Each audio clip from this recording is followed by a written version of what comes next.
തിരുക്കുമാരനോടും എൻ്റെ ഹൃദയം നിറഞ്ഞ നന്ദിയും അതോടൊപ്പം ഞാൻ സാക്ഷ്യം പറയാൻ വൈകിയതിൽ മാപ്പും ചോദിക്കുന്നു. എൻ്റെ പേര് സോണിയ ലിജോ. ഞാൻ തൃശ്ശൂരിൽ നിന്ന് വരുന്നു. 2019 ഞാനും എൻ്റെ ഹസ്ബൻഡും ഒരുമിച്ചാണ് ഇവിടെ വന്ന് ഉടമ്പടി എടുത്തത്. അന്ന് ഇവിടെ പറഞ്ഞിരുന്നു കുടുംബത്തിൽ ഒരാൾ മാത്രമേ എടുക്കാൻ പാടുള്ളൂ എന്ന് പറഞ്ഞിരുന്നു. പക്ഷെ ഞങ്ങൾ രണ്ടുപേരും എടുത്തിരുന്നു. ഞങ്ങളിവിടെ ഉടമ്പടി എടുക്കുന്നതിന് മുമ്പായിട്ട് ഞങ്ങൾക്ക് ടെക്സ്റ്റൈൽ ബിസിനസ്സാണ്, അതിൻ്റെ കൂടെ റിയൽ എസ്റ്റേറ്റ് ബിസിനസ്സും ചെയ്യുന്നുണ്ട്.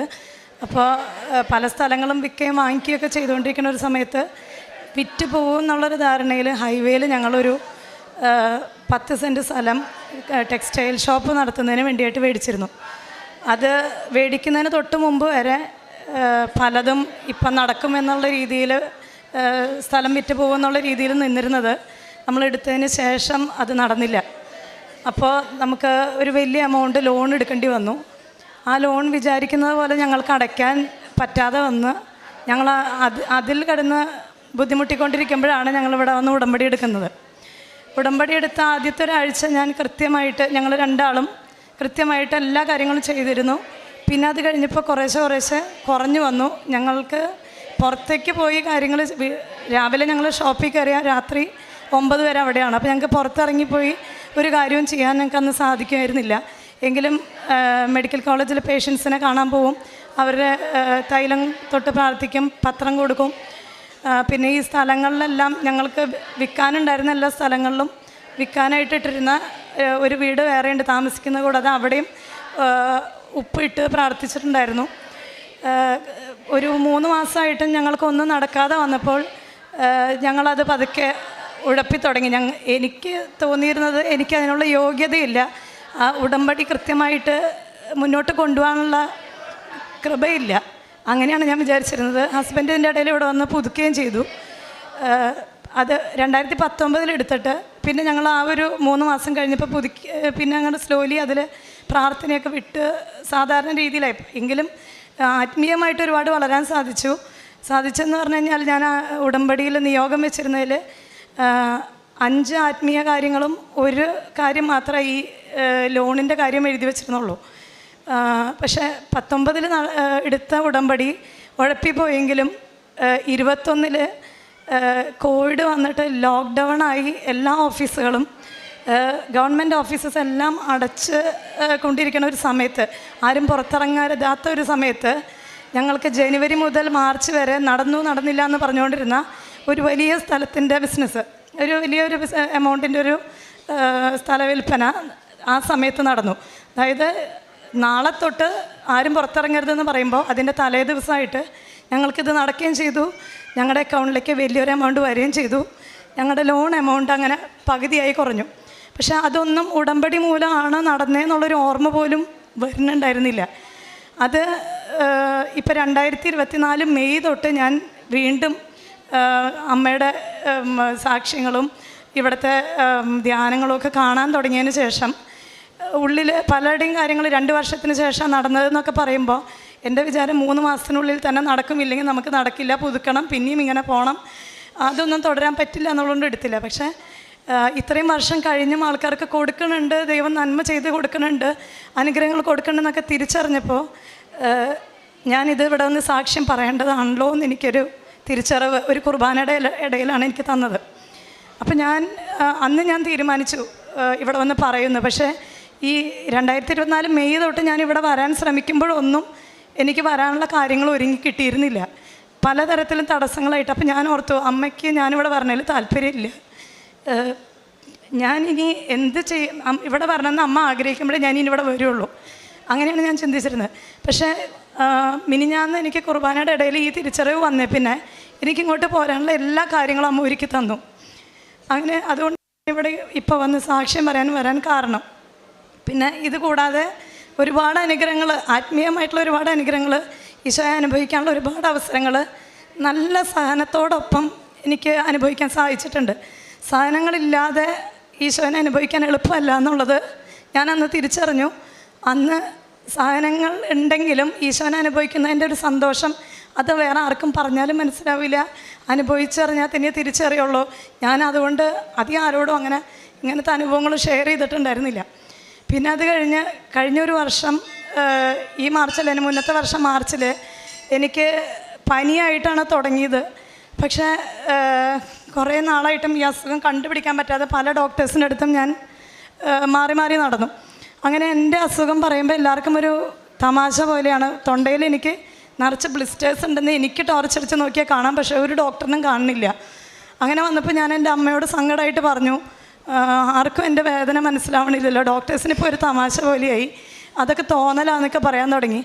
അങ്ങനെ വന്ന് ഞാൻ വിഷമിച്ച ഒരു ദിവസം വീട്ടിലിരിക്കുമ്പോൾ ഞങ്ങളുടെ വീട്ടിലൊരു വലിയ ഒരു 6.5 അടി ഉയരത്തിലുള്ളൊരു കരുണയുടെ കർത്താവിൻ്റെ പടമുണ്ട്. അവിടെ ഞാനതിന് മുന്നിലൂടെ നടക്കുമ്പോൾ ഈശോ കയ്യിലൊരു പണ്ട് കാലത്ത് ഉപയോഗിച്ചിരുന്ന ഒരു സിൽവർ ലോങ് ടോർച്ച്, അതുപോലെ ഒരു ടൂൾ എൻ്റെ കഴുത്തിൻ്റെ നേരെ ചൂണ്ടുന്നത് ഞാൻ കണ്ടു. അത് കൈ താഴത്തേക്ക് ആക്കുമ്പോൾ ആ ടോർച്ചിൻ്റെ അറ്റത്ത്, ടോർച്ചല്ല, അങ്ങനെ ഒരു ടൂൾ, അതിൻ്റെ അറ്റത്ത് ബ്ലഡിൽ മുങ്ങി നിൽക്കുന്ന ഒരു ഫ്ലഷിൻ്റെ പീസ് ഞാൻ കണ്ടു.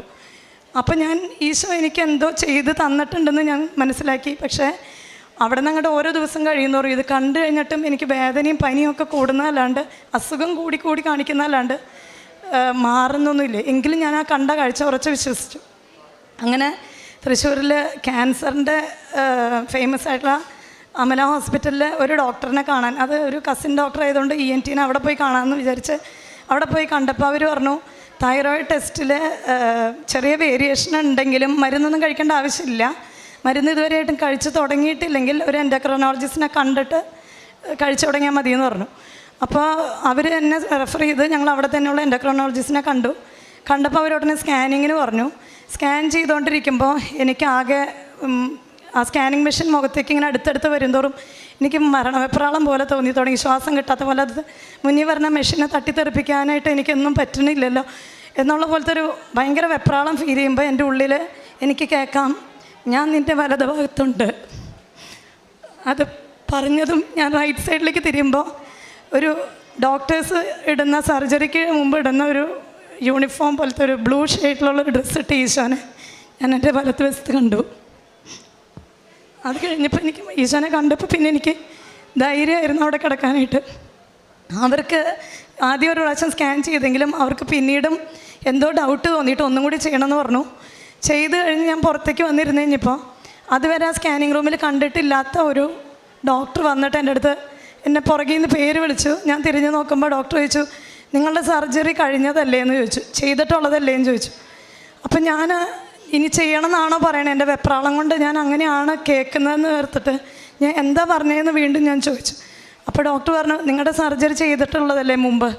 ഞാൻ പറഞ്ഞു ഇല്ല എന്ന് പറഞ്ഞു.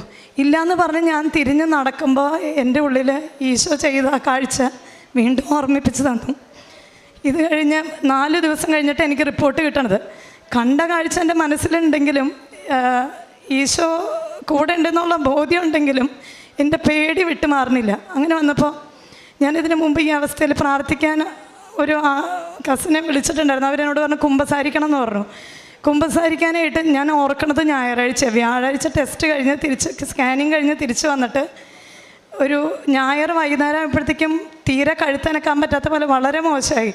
അപ്പോൾ ആ നേരത്തെ കുമ്പസാരിക്കാമെന്ന് പറഞ്ഞാൽ ഞായറാഴ്ചകളിൽ പള്ളികളിൽ കുമ്പസാരമൊന്നും ഉണ്ടാവില്ല. അപ്പോൾ ഞങ്ങളുടെ അടുത്തൊരു ആശ്രമമുണ്ട്, അവിടെ ആരെങ്കിലും കുമ്പസാരിപ്പിക്കുമോ എന്ന് അറിയാനായിട്ട് ഞങ്ങളവിടെ ചെന്നു. റിസപ്ഷനിൽ ചെന്നപ്പോൾ അവർ വഴക്ക് പറഞ്ഞു, ഞായറാഴ്ചയായിട്ട് അച്ഛന്മാരൊന്നും ഇവിടെ ഇല്ല. അപ്പോൾ എൻ്റെ കൂടെ വന്നിട്ടുണ്ടായിരുന്ന എൻ്റെ ഡാഡി ആയിരുന്നു. ഡാഡി എന്നോട് പറഞ്ഞു, നമുക്കവിടെ വെയിറ്റ് ചെയ്യാം, ആരെങ്കിലും വന്നെങ്കിലോ എന്ന് പറഞ്ഞിട്ട് ഞങ്ങളവിടെ വെയിറ്റ് ചെയ്തു. ഞങ്ങൾക്ക് അറിയാവുന്ന ഒരു അച്ഛനെ ആ നേരത്ത് കാണാൻ പറ്റി. അപ്പോൾ അച്ഛൻ പറഞ്ഞു, വന്നോ കുമ്പസാരിപ്പിക്കാമെന്ന് പറഞ്ഞു. കുമ്പസാരം കഴിഞ്ഞതിന് ശേഷം എനിക്ക് അതുവരെ ഇല്ലാത്തൊരു ധൈര്യം എനിക്ക് കിട്ടി. അതുവരെ ഞാൻ പറഞ്ഞിരുന്ന റിപ്പോർട്ട് മേടിക്കാൻ പോകുമ്പോൾ മമ്മി പോയി മേടിച്ചാൽ മതി, എനിക്ക് നേരിട്ട് കാണാനുള്ളൊരു ധൈര്യം ഇല്ല. അത് കാരണം ഞാൻ ഉറപ്പിച്ചിരുന്നു അതിലെന്തോ എനിക്ക് കാര്യമായിട്ടുള്ളൊരു അസുഖം ഉണ്ടെന്ന്.